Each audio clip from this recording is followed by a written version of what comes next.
Finish eating, right? Yeah. Don't fall asleep on me. Good job. All right. Well, we're gonna talk about money today, and I know some people have a problem with that, but money should be a good subject. It should be a happy subject. Okay? And I just wonder, anybody in here familiar with these two gentlemen here up on the screen? Anybody? Besides the people that know me already, is anybody else familiar with these two gentlemen? Boyce Watkins, Robert Kiyosaki.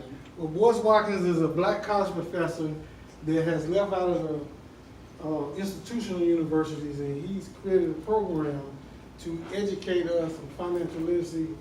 He's targeting the black community, and he's bringing his background. He has a PhD in the stock market. He's probably a handful of black men in the country that has a PhD actually in the stock market. And this is Robert Kiyosaki. He's the author of the book, and I know you guys probably heard of Rich Dad Poor Dad. Anybody heard that book? And he wrote this book in 1997, and he turned the financial world upside down, because what he did, he took all of those big names and big components of financial, and he broke them down to elementary where anybody can understand them, even a child can understand them. So I put them out here because I want to burn these two faces into your mind. All right. My name is Charles White. I'm a masonry contractor here in Columbia. I'm also a real estate investor, a real estate mentor, and of course I teach financial literacy. And I'm just an average Joe, graduated from high school, never did anything other than graduate from high school. But I learned a set of skills that has nothing to do with academic education. Because academic education is one type of education which is great for you. But financial literacy is a completely different type of education that most people never get. And I'm going to show you what took place in this presentation. We're going to run through the system in America that has pretty much bamboozled us and trained us in a way that is completely wrong, because it has trained us to completely stay broke. It has trained us not to have money. And I'm going to show you how that system came about. All right, when we start here, we look at some recent statistics. And when we look up here, it says 1 out of every 10 Americans can't fund a $400 emergency expense without borrowing it. Is that statement true? You guys believe that? Yes. Yeah? Yes. I mean, we're talking real life. We're talking about this is people you know on a daily basis. Is that true for most Americans? Okay. 75% of our lottery winners are broke within 5 years. That is 100% true.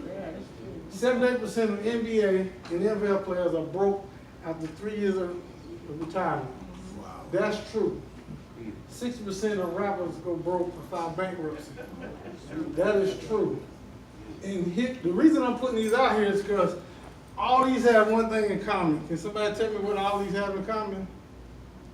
The ability to make money, but then lose it. Right. They have the ability to make large sums of money, not just money, but large sums of money. So what that tells you is that money is not actually an issue. Would you agree? Yes. Money is not the problem, because these guys, they had one couple won 40, they got, at the end, they had 42 million in their pocket. And within 5 years, they was in debt. So money is not the culprit. It's what we know about money and what we do with it that creates the problem. All right, go to the next. You know, the objective of what we're going to go through today, we're going to discuss how most Americans become financially deficient, discuss simple rules and solutions to overcoming financial deficiency, discuss the proper use of money as a tool. Money is only a tool. People get personal with their money.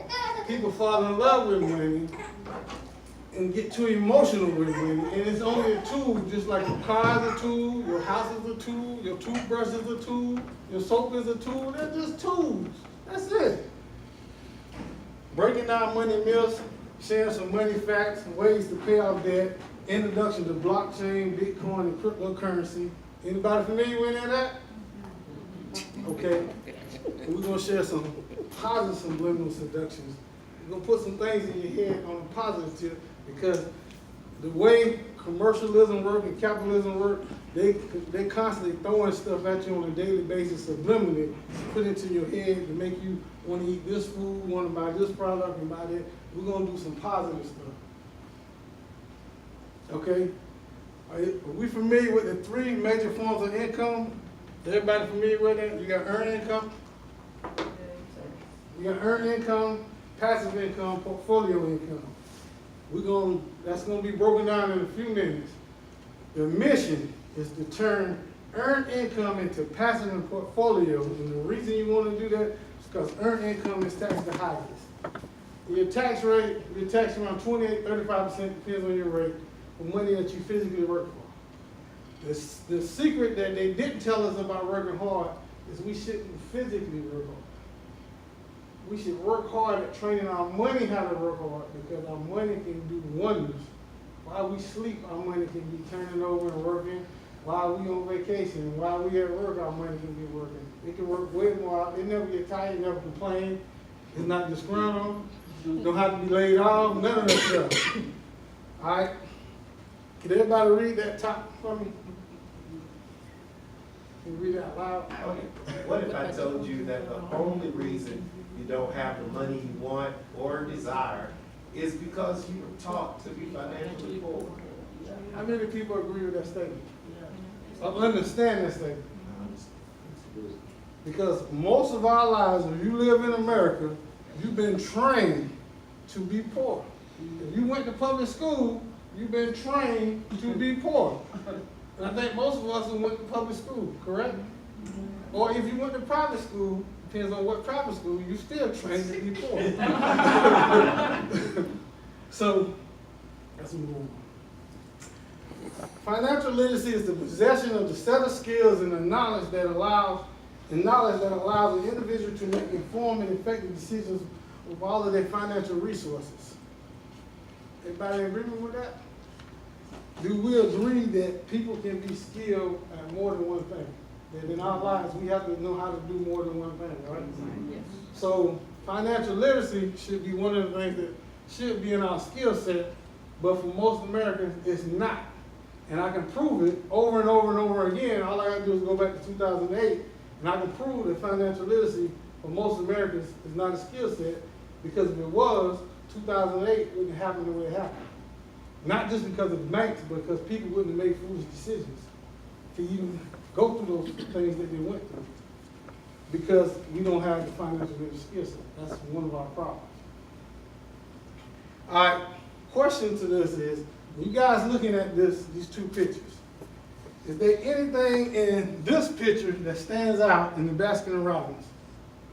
Because we're finna take you to a point to get you to understand of what they did to us. The 31. Okay, did everybody see the 31? Mm-hmm. Everybody saw the 31 at the beginning? Huh? Who didn't? Who didn't? You I didn't? did say it. Okay. Did everybody know what the 31 represent? 31 flavors. Right. Do y'all see anything in particular when you look at the FedEx sign? Anything that jumps out at you? That's odd or different? The arrow. The arrow. Okay, how many people see the arrow? I saw the arrow. Huh? See the arrow right there? Yeah, in between See that pretty arrow right there? So you didn't see the arrow? Who didn't see the arrow? Raise your hand. Okay. The reason I'm showing you this is I want to show you how things are in your face most of the time, but we've been trained a certain way to look at things and just focus on that. So when you're focusing on that, a lot of times your subconscious picks it up, but your conscious don't pick it up, so you don't see it. But it's been there the whole time. All right, let's see.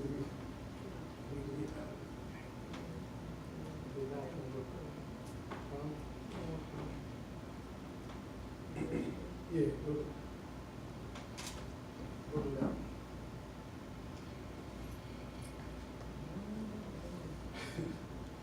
We're gonna, this video that we're queuing up is a look back into the past to understand the training and the manipulation that they did to us at the very beginning. We get play.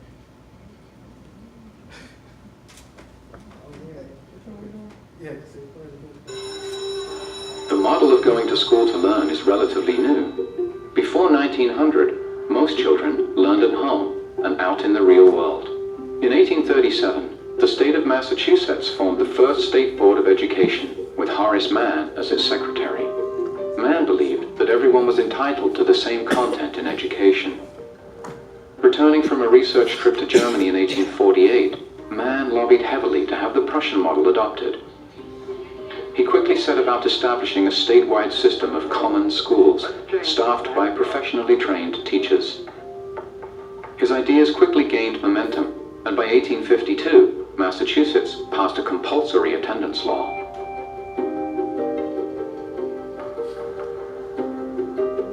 Mann also believed that school could become a great equalizer, and values such as obedience to authority, promptness in attendance, and organizing time according to bell ringing would help students prepare for future employment in an industrial age. And the whole purpose of it is to create a docile factory military workforce.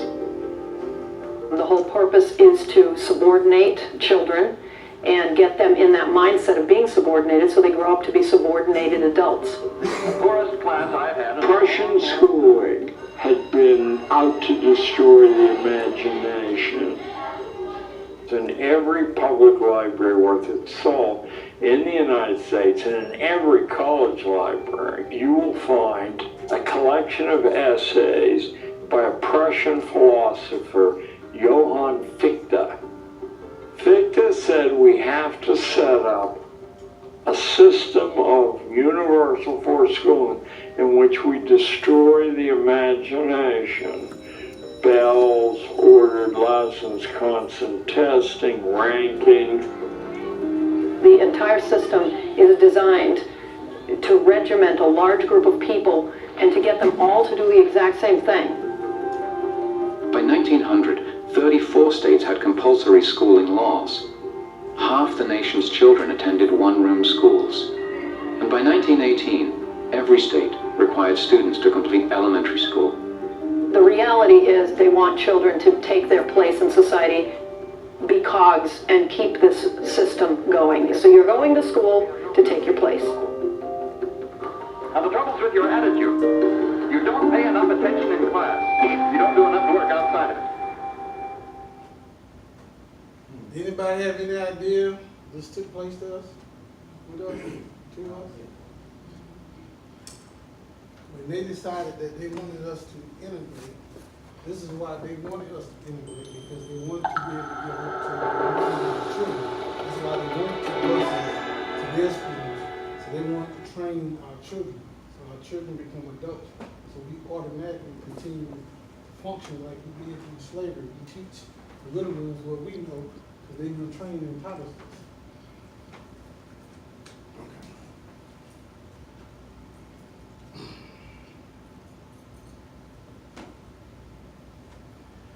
All right, for the younger people, probably have no idea. For the older one, I'm gonna take you back into history. This was an act that was passed called the ERISA Act of 1974. That changed a lot of things for American workers in the United States, and most people have no idea it existed.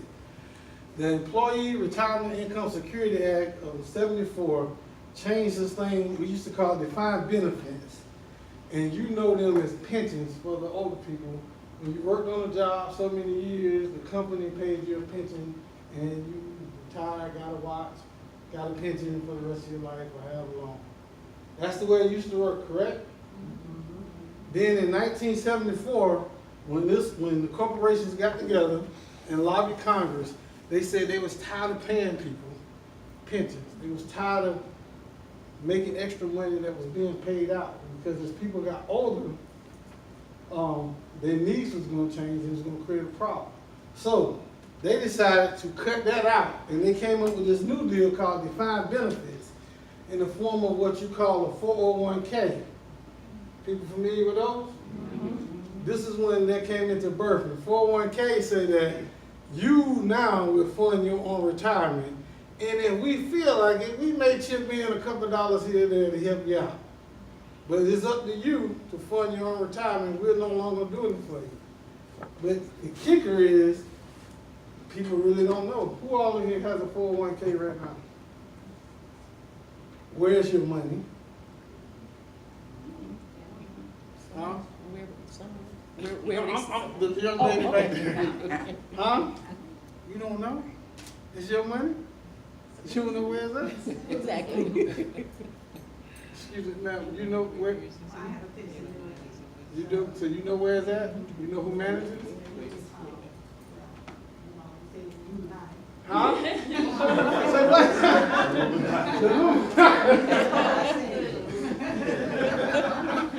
He gonna drink. That was a new one. No, what I'm saying is that, here's the problem. It's your money. You don't know where it's at. You don't know who controlling it. You don't know what decisions they're making. But it's your money. The question, the answer I'm trying to get to is, where is your money sitting at? What is it at? Anybody know? When 2008 happened, what happened? Stock When market. it crashed, what happened? You found out your money was in the stock market. So, I knew my money was there before. oh, you did? But most people didn't. They found out Yeah. then because they had no idea where their money was, because the people said, sign this paper here, and we're gonna manage your money for you. And they said, okay, how much you wanna put in? I'm putting in 5%, 10%, 7%, whatever. And they said, we're gonna manage it. So the manager manages your money. He makes money off your money no matter what happens to your money. If your money goes to zero, he still get paid. Because he get paid off the top. And the reason why that's done that way is because the system was designed. When you go back, and I've done extensive research, the Rockefellers, the Oppenheimers, the Carnegie, the millionaires of the day, they came together and they created the General Board of Education. And what they needed two things during the Industrial Revolution. They needed workers and consumers. That's all they was looking for. They didn't need no critical thinking. They needed workers and consumers. That's why schools are set a certain way to do a certain thing. It's to educate you to be a worker. It don't educate you to think and function on your own and do your own thing. That's not what they do. Most of the time, people go outside of school and start business. Most of the millionaires never even went to high school or college. Most of the millionaires that are in the United States. Because academics has nothing to do with financial. All right. So everybody got me what took place in '74 that changed a lot of things for a lot of people. Okay? Now here's some money myths. For the love of money, for the love of money is the root of all evil. It takes money to make money. It takes a lot of money to start a business. Live below your means. Do you guys agree with these things? Number one, I do. You do? Yeah, I think it should have said, for money is the root of all evil. That's the myth. That, number one, is spiritual. The love of money. I'm gonna go a little on another way. I'm gonna say for the lack of money is the root of a lot of evil, a lot of crime, a lot of heartache, a lot of pain, and a lot of suffering. A lack of money. Well, I'm just saying well, that's my thing. I think if your love is connected to the money, then yes, the lack of it does produce evil. But if you're not connected through love to the money, then of course it doesn't bother. There are plenty poor people who don't steal. No, There are but plenty poor people. that's It's the what- ones who are stealing are the ones who feel like they gotta have it. So it's the love of money that causes the evil. I think the myth is what people used to say is, for money is the root of all evil. That's a myth. And I agree, so I think that's where we're coming from here. And I do agree with the myth that money is the root of all evil. Because scripture says money answers all things. You think, do people really think money is the root of all evil? Well, Money that's what itself? people used to say. Right. Because they misquoted scripture. That's a direct quote from scripture, and I believe wholeheartedly in it. Okay. Well, I want to teach you that money is only a tool. It shouldn't I be agree. linked to love. I It told shouldn't be love. I do. You know. All right. What about it takes money to make money? People believe that? No. Hmm? I do. You do? No. I mean, you say you do? I do, yes. I wanna say, that's a myth also. And I'm an example of that myth because what I do in my business, I don't use money to make money.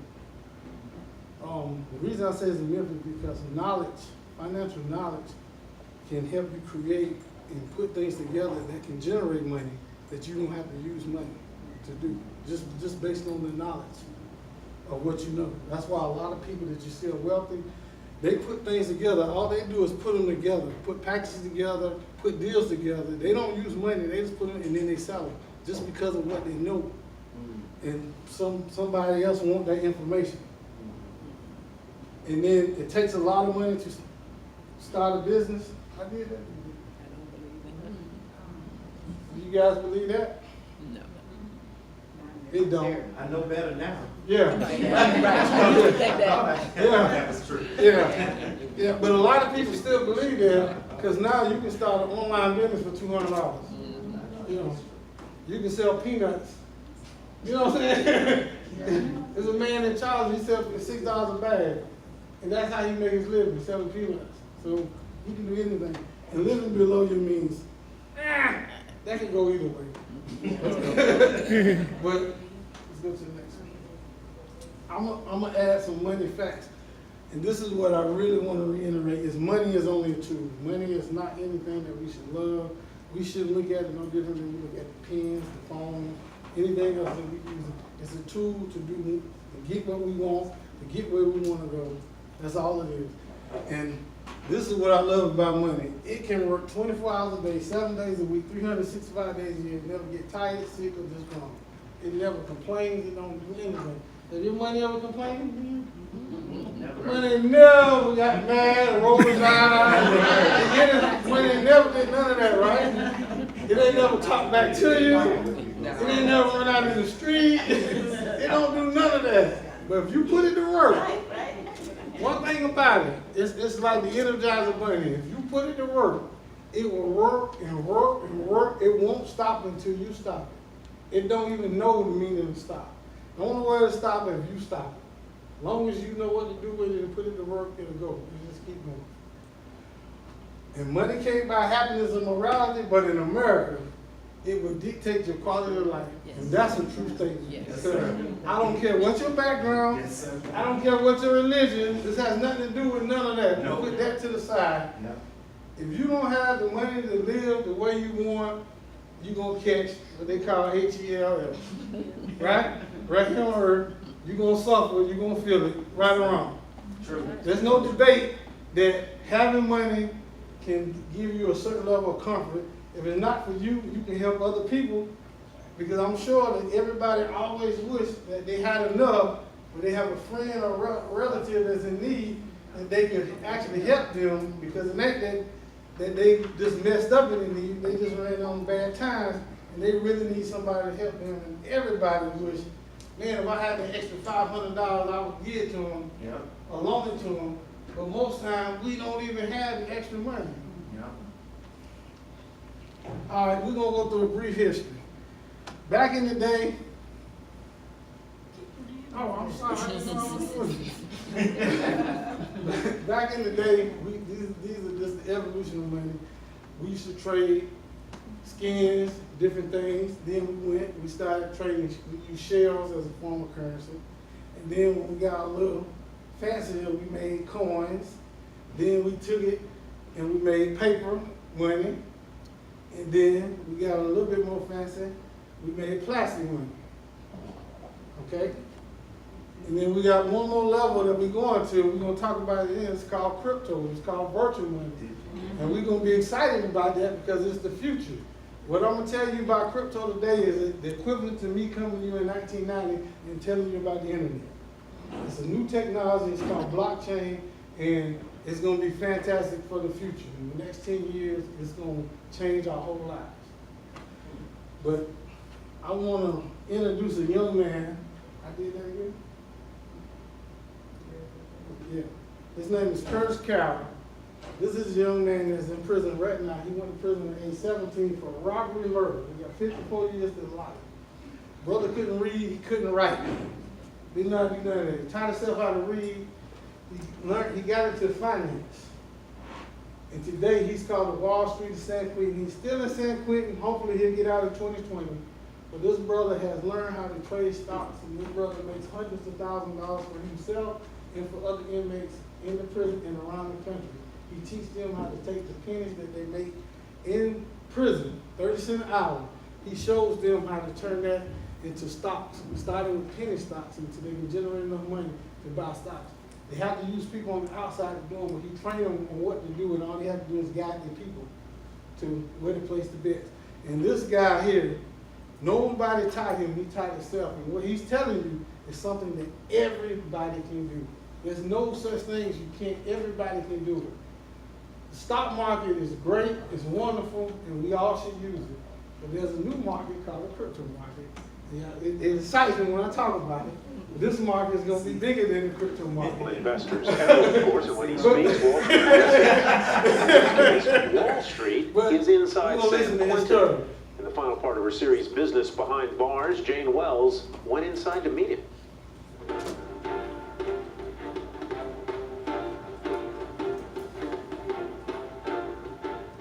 I'm in prison for first-degree robbery, murder, and attempted murder, and I was sentenced to 54 years of life in prison. What's your nickname? My nickname is Wall Street. 38-year-old Curtis Carroll went to prison at age 17 and didn't know how to read. One day, he meant to pick up the sports section of the paper, but he picked up the business section instead. And when I went to turn away to leave, an older prisoner saw me and asked me, he said, "Hey, youngster, you play stocks?" I asked him, I said, "What's the stock market?" He said, "That's the place where white folks keep all their money." That sparked Carroll's interest, and over the next 4 years, he learned to read by studying the business section. I saw an article in the paper, no, it was a magazine, and it had Bill Gates and Warren Buffett's net worth next to countries. And it was showing how these guys, and I had never even knew that $1 billion existed, let alone see these guys that had 20 and 30 and 40 and 50, 60 billion. He became a student of Warren Buffett's investing philosophy and asked friends on the outside to open an E-Trade account where he could invest his earnings from prison jobs. My best investment was this company called Taser International. Dumbest move I've made, Valiant. We just got a little bit of Snapchat. I had Bank of America. I mean, if you're talking about money that I've made myself and just money that I've made for people in general, just giving advice and things like that, 6 figures easily. So even though a dilution of those shares happened, those shares are still there. Yep, Wall Street does give advice for free and has even started a financial literacy group inside San Quentin. They now have 7 shares. You never lose your money. His hope is to someday leave prison. He could go before the parole board in 3 years, then start a hedge fund and teach inner city kids a better way. So all criminals are entrepreneurs. You know, that just by, you know, I was a great entrepreneur, just got caught doing it. If someone had said, this kid out here in Oakland, California, that's running around, burglarizing homes, has managed to customize a way where he can take a screwdriver, a pair of pliers, and a brake adjuster and break inside an arcade game in 30 seconds and get $800 in quarters and turn that into a business. If we got this kid to MIT, what could he do? But more than anything, Wall Street would love to meet his idol, Warren Buffett. You have inspired me to become something that my family, my friends, and my community can be proud of. And I just think stocks is the greatest platform that man has ever created, that the average citizen and average person can play in and own some of the greatest brands that society's ever seen. An education which has perhaps allowed a convicted murderer to take stock. For Nightly Business Report, Jane Wells, San Quentin. Kind of impressive, huh? What he's doing is no different than anybody in this room can do. Everybody can do it. It's open for us. The problem that has taken place is that society has redirected our mind and our focus on other things. So money has become something that is either, I don't want to have too much because I don't want to lose this or lose, you know, people have gotten a lot of I don't even know what the word to use. They feel a certain way about money, which they shouldn't. It should be no more than if you stock up on soap at your house. What difference does it make if you got 2 bottles of soap or you got a box full of soap? It's just soap, right? It's just the tool that you use to wash it. So if you got stacks of money, that don't change you. And if you change, that's already in you. That has money has nothing to do with it. Because you can't be nothing but what you can be. Because when you're born, you already have that in you. So it ain't the money. Now it might bring out you. And that's what people see a lot of time when you see people get money. It might bring out that real character, but it has to be there to come out you. All right, we're gonna get into with these the passive and dividend. With the 3 major forms of income, with the earned income, we understand it's just money that you physically work for. Passive income is income received from rental properties, royalty, books, or entertainment. Most people know people got rental property. That's what they call mailbox money. That's what everybody should want. Mailbox or in my bank account money. Dividend income is in stocks, bonds, and paper assets. And this is what has taken place. The wealthy of America create and write the tax code. The tax codes are meant to benefit businesses, corporations, LLCs. They're not meant to benefit employees. That's why when you go to work, if you work a job, when you get your check, somebody already took something out that check before you got it. That's because this society penalizes you for physically working. And that's a shame. Now, what the big boys do, they take their earned income and they turn it into the passive in the portfolio because it's only taxed around 15%. Sometimes they get all the way down to 10. So they can make millions and millions of dollars and only pay a small portion. But if you make millions and millions of dollars as an employee, you're gonna pay 28, 35% in just tax. Because that's the way they design it. It's not designed, jobs are not designed. I'm gonna say this here. Jobs do not care about you. And if you work a job, what I want you to get into your mind is you need to be looking at doing something for yourself on the side. You need more than one form of income. You need multiple streams of income. In society, because, are you guys familiar with Warren Buffett? Familiar with him? Yeah. Okay, most of the room familiar with Warren Buffett? Yes. Okay, Warren Buffett, his company owns about 100 different businesses in different fields and different sectors. And he always say that just in case something happened to 1 or 2, he got 3, 4, 5 more. So we should be trying to create at least 2 to 3